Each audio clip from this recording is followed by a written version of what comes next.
Hello दोस्तों, welcome to our channel knowledge Guruji. इस वीडियो में दोस्तों हम लोग सीखेंगे प्रॉफिट एंड लॉस से पार्ट 5 और जानेंगे डिस्काउंट के बारे में। तो दोस्तों डिस्काउंट कब दिया जाता है? जब एमआरपी होता है हमारे पास, तब इस पर डिस्काउंट दिया जाता है। जैसे कि हम लोग कोई वस्तु बाज़ार से ख़रीदने गए और जो सेलर है दोस्तों, बेचने वाला, और वो आपको कुछ डिस्काउंट देना चाहता है, तो हमेशा वो डिस्काउंट देगा एमआरपी पे। तो डिस्काउंट हमेशा एमआरपी पे दिया जाता है, ये बात आपको ध्यान रखना पड़ेगा दोस्तों। और दोस्तों जब जो डिस्काउंट एमआरपी पे दिया गया है उसको हम लोग एमआरपी से माइनस कर दें अगर डिस्काउंट, तो वो हमारा आ जाता है selling price, CP. I hope आपको समझ में आ गया होगा दोस्तों।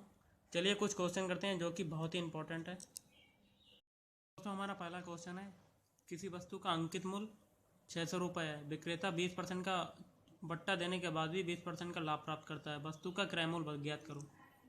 तो सीपी हमेशा हम लोग 100 मानते हैं दोस्तों। एमआरपी कितना दिया हुआ है?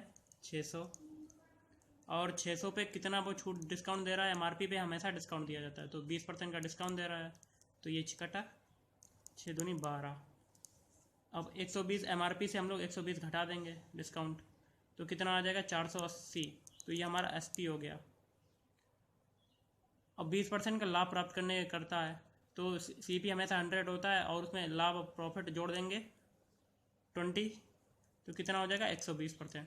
तो 120% की वैल्यू क्या हो जाएगी? 480। तो 100% क्या हो जाएगा? x क्रॉस मल्टीप्लाई, तो x इक्वल टू 480 गुणे 100/120। जीरो से जीरो कटा, 548। तो हमारा आ जाएगा x बराबर 400। क्रयमूल हमारा आ गया 400, तो भी वो 20% का 400 पे बेचेगा, तभी वो 20% का लाभ प्राप्त कर पाएगा।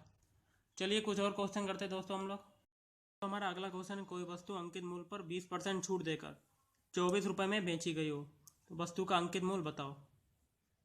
तो दोस्तों अंकित मूल्य को हमेशा हम लोग 100 मानते हैं, और इसमें 100 मान लिया, और छूट हमेशा एमआरपी पर दी जाती है।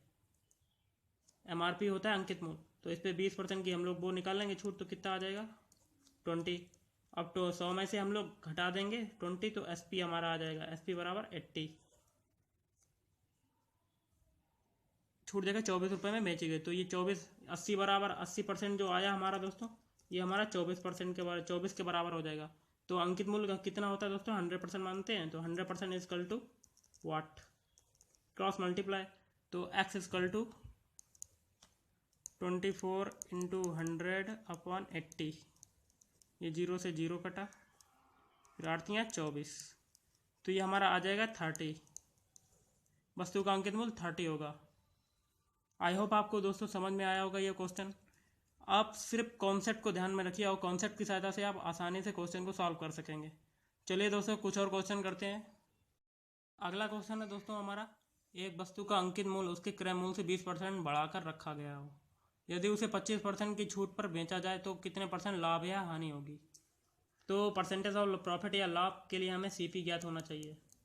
तो सबसे पहले शुरुआत करते हैं, एक वस्तु का अंकित मूल्य।